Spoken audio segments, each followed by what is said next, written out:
Nessa aula nós vamos estudar o comando RET, que é usado para paginação. A primeira coisa é ativar o layer piso ou paginação.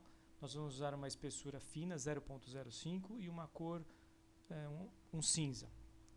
Então nós vamos deletar esses exemplos. E é importante que antes que a gente entre no comando RET, nós precisamos de áreas fechadas. Então aqui foi colocado uma linha representando uma soleira. Essa outra linha vai representar uma troca de materiais. Então nós podemos acionar o comando RET através da tecla H ou através desse ícone no menu Draw. H, Enter. Nós estamos trabalhando com esse desenho em centímetro. Aqui nós temos uma aba que ela pode estar aberta ou fechada.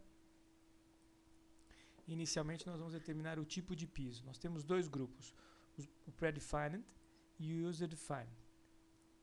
Nós vamos começar com os pré-definidos.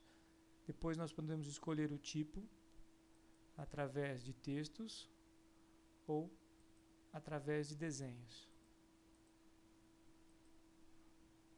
Nessas pastas nós temos os tipos.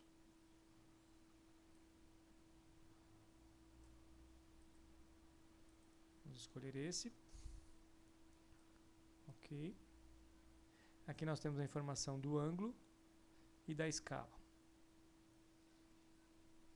E desse lado nós temos a determinação de qual a área que será escolhida. Nós vamos clicar em Add Pick Points e clicar dentro da área. Então a área está fechada. O software consegue ler toda a área. Eu poderia clicar em outras áreas para adicionar novos setores. E aí o Enter. Antes de dar o OK para confirmar um comando, é importante sempre a gente avaliar o que está acontecendo. Então vamos clicar em Preview. Com essa situação a gente pode perceber que a área está muito densa. A representação do RET colocada é muito densa para a área. Dando um Enter nós retornamos.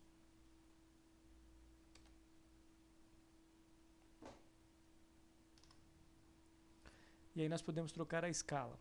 Nesse exemplo ela está como 1, vamos colocar como 100. Preview. A gente pode avaliar que ela tem um desenho compatível aí com a escala do desenho. Só que agora existe um problema, que é uma sobreposição do desenho sobre o bloco. Se o bloco está inteiro fechado, não era para acontecer isso, ou existe uma possibilidade de ajuste. Dentro da aba a gente pode determinar qual a forma que o RET vai se relacionar com desenhos internos. No módulo normal nós temos o preenchimento de uma área, uma outra área fica vazia e depois um preenchimento numa outra área interna.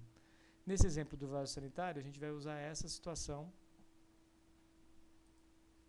e aí o RET fica por fora. Só dá um Enter para confirmar a operação. Uma vez o RET inserido, é possível editá-lo. Basta eu dar um clique duplo e eu entro de novo na pasta para fazer alguns ajustes. Como, por exemplo, trocar o ângulo desse desenho.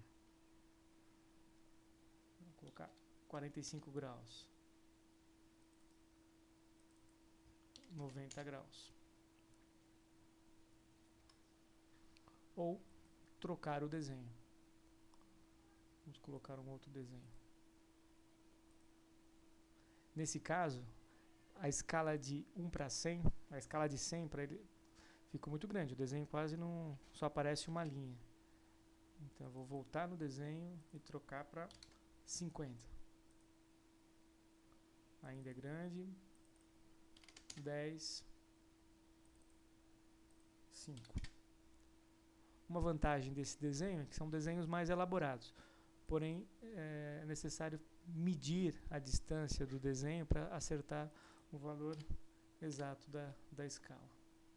Seria, com a escala de 1, eu precisaria medir através do comando distance esses dois pontos para poder depois estar ajustando. Agora nós vamos ver num outro setor, com outro tipo, a escala User Define. De novo, o comando RET, a tecla H. Nós vamos trocar os de pré-definidos para User Defined. Nessa hora, foi desligado o fator de escala. Por outro lado, nós temos agora o valor de espaçamento. Então, User Definer, um tipo de linha, nós podemos trocar o ângulo e agora ajustar o espaçamento. Então, eu estou trabalhando em centímetros, eu quero uma cerâmica de 30. Pick point para determinar qual área, ele leu toda a área. A ilha que eu quero é essa do meio, para ignorar as figuras internas. E vamos ver com o preview como ficou. Então eu tenho agora uma distância de 30 entre essas duas linhas. Se eu acionar a tecla, a célula Double, eu tenho agora representação de cerâmica nos dois lados. E fica fácil a gente estar alterando essa medida. Basta um clique duplo, agora eu quero de 5. E aí, diferente do pré-definidos, eu tenho realmente essa distância de 5. São desenhos mais simples com o User Define, porém eu tenho a vantagem de trabalhar com a medida exata.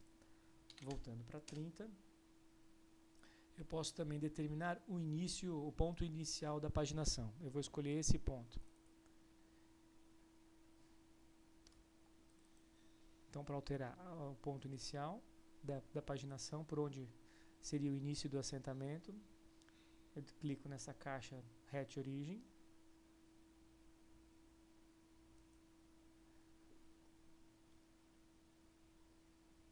Especificando um novo ponto, especificando a nova origem. E esse canto da nova origem, portanto, agora esse seria o primeiro piso assentado e as quebras ficariam para os outros lados. Voltando no piso, eu posso tirar o double e posso alterar o ângulo dessa peça 45 agora com 10. Então eu tenho a distância de 10 das linhas e um ângulo de 45. E agora nesse exemplo, vamos voltar para 30, para double, para 0 de ângulo. E aqui uma representação de tábuas, como o exemplo inicial. Hatch, ângulo de 90, uma distância de 3. Em Add Pick Point nós determinamos qual área. Então, essa área foi lida. Enter. Ok. É isso.